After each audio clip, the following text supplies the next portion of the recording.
The relationship between the United States and Iran has long been fraught with tension and mistrust. At the heart of this complex dynamic lies Iran's nuclear program, a source of deep concern for the international community and a potential flashpoint for a wider conflict.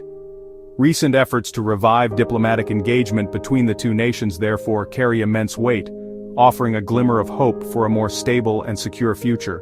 The stakes of these negotiations cannot be overstated. Failure to reach a mutually acceptable agreement could have far-reaching consequences, potentially leading to a nuclear arms race in the Middle East, further destabilizing an already volatile region. Success, however, could pave the way for a thaw in relations, opening doors for cooperation on critical issues beyond the nuclear realm. The path to a diplomatic solution will undoubtedly be arduous, requiring both sides to navigate deeply entrenched suspicions and overcome the legacy of past failures. The international community watches with bated breath, recognizing the profound implications of these talks for global peace and security. After years of escalating tensions and stalled diplomatic efforts, the United States and Iran have taken a tentative step back towards dialogue. On April 12, 2025, high-level officials from both countries met in Muscat, Oman, for a round of indirect talks aimed at reviving the stalled nuclear deal. This marked the first face-to-face meeting between representatives of the two nations since the Trump administration withdrew from the agreement in 2018. While the talks were characterized as indirect, with Omani officials acting as intermediaries, they represented a significant development in the long-running diplomatic saga. The meeting, which lasted for over 2 hours, provided a platform for both sides to articulate their positions and explore potential avenues for compromise.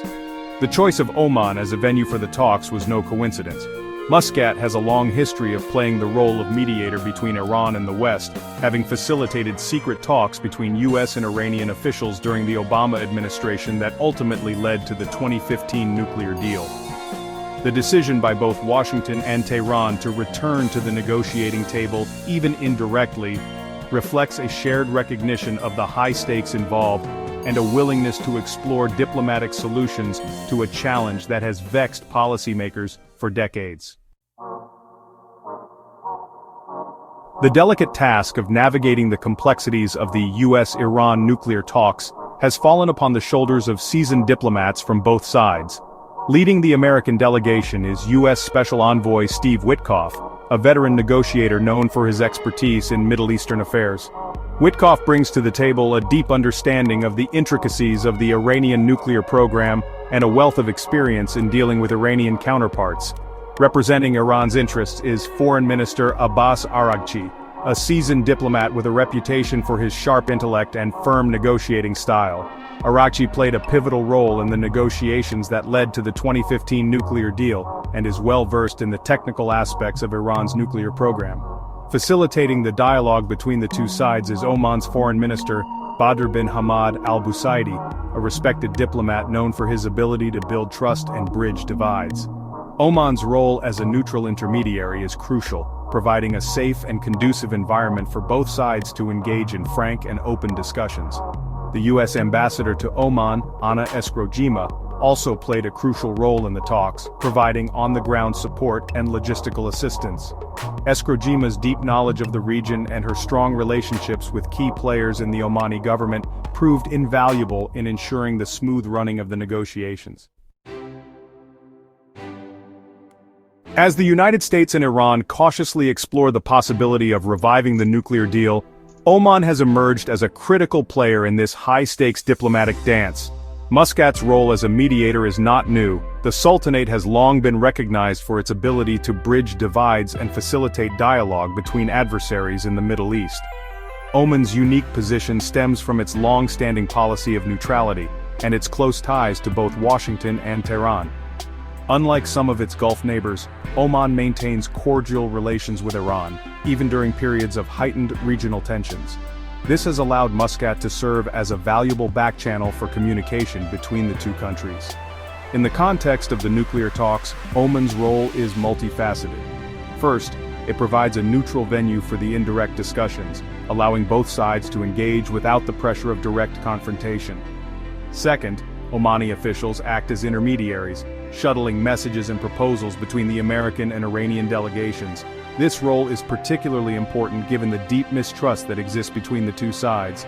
Oman's foreign minister, Badr bin Hamad al-Busaidi, is widely respected for his diplomatic skills and his ability to build trust among parties with divergent interests. His personal involvement in the talks is seen as a positive sign, signaling Oman's commitment to facilitating a successful outcome. Section 5. Constructive Dialogue. A positive start to a long road ahead. While expectations were cautiously optimistic going into the April 12 meeting in Muscat, the initial assessment of the talks from both sides has been surprisingly positive. Both American and Iranian officials described the discussions as constructive and positive, suggesting a willingness to engage in good faith and explore potential areas of compromise. This positive tone represents a marked departure from the acrimonious rhetoric that has characterized the relationship between the two countries in recent years. It reflects a shared recognition that dialogue, however difficult, is preferable to the alternatives, which could include a renewed nuclear arms race in the Middle East and the potential for military conflict. It is important to note that the positive initial assessment does not necessarily mean that a breakthrough is imminent. Significant obstacles remain, including deep mistrust, divergent interpretations of the 2015 nuclear deal, and domestic political constraints on both sides. Nonetheless, the constructive tone of the initial meeting provides a glimmer of hope that a negotiated solution to the Iranian nuclear issue remains within reach. It suggests that both Washington and Tehran are willing to invest diplomatic capital in finding a way out of the current impasse. Section 6. America's Objectives. Curbing nuclear ambitions and promoting stability. The U.S. enters renewed nuclear talks with Iran to address threats to its interests and allies. Preventing Iran from developing nuclear weapons is a top priority. The U.S. also aims to curb Iran's ballistic missile program and support for regional proxies. Securing the release of American detainees in Iran is another key objective. The broader goal is to prevent a nuclear arms race and promote regional stability. A nuclear-armed Iran could trigger a dangerous escalation in the region. The Biden administration is willing to return to the 2015 nuclear deal, the JCPOA. Washington seeks a longer and stronger agreement addressing Iran's missile program and regional activities. Section 7. Iran's Demands. Sanctions. Relief as a path to nuclear compromise. Iran enters the renewed nuclear talks with its own set of priorities, driven by a desire to escape the crippling economic sanctions that have strangled its economy and fueled domestic discontent. Tehran insists that any return to compliance with the 2015 nuclear deal hinges on the lifting of these sanctions, which it views as illegal and unjust. Beyond sanctions relief, Iran seeks recognition from the international community of its right to develop a peaceful nuclear program, including uranium enrichment for civilian purposes. Tehran maintains that its nuclear ambitions are entirely peaceful and that it has no intention of developing nuclear weapons.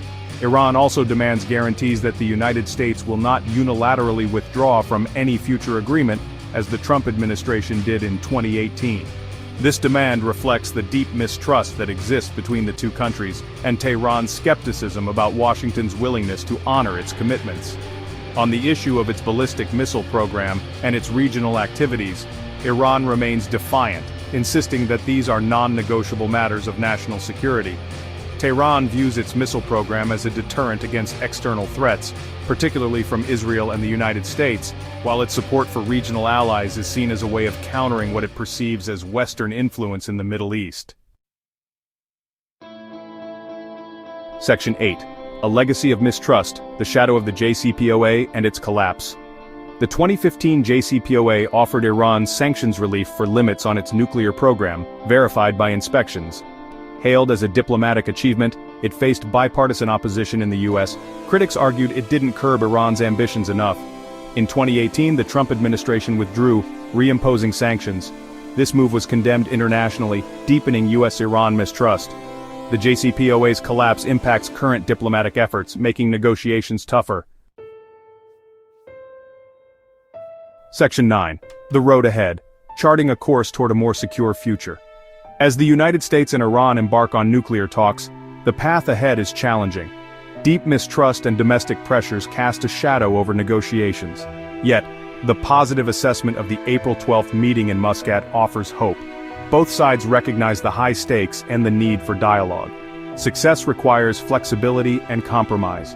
The U.S. must acknowledge Iran's security concerns, while Iran must address international concerns about its nuclear activities. The road to a solution will be long and arduous, but the potential rewards, a secure Middle East and reduced nuclear risk, make these talks worth pursuing.